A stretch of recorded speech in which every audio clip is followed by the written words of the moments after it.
A plus B, Syllabe, métaphore, W plus oxymore. Tati, ton-il a-t-il ôté tatou? Disait la tortue. X, Y.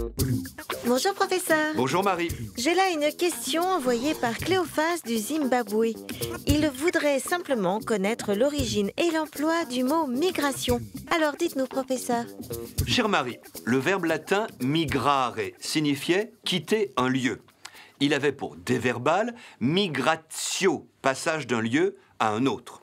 Le terme a été calqué par le français de la Renaissance. Dès cette époque, il a le sens moderne de déplacement d'une population qui délaisse son pays pour un autre.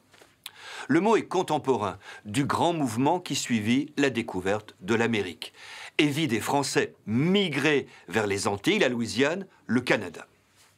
La mise en valeur des Amériques conduisit à des migrations forcées et meurtrières, la traite négrière. C'est pourquoi le terme a un écho douloureux. Certes, on peut l'employer de façon neutre au sujet de personnes, les migrations journalières des banlieusards, saisonnières des vacanciers. À propos des animaux, la migration annuelle des oiseaux migrateurs. Mais les phénomènes migratoires étant de nos jours massifs, du fait des guerres, de la pauvreté, du changement climatique, la migration a pris le sens d'un déplacement forcé, malheureux, violent.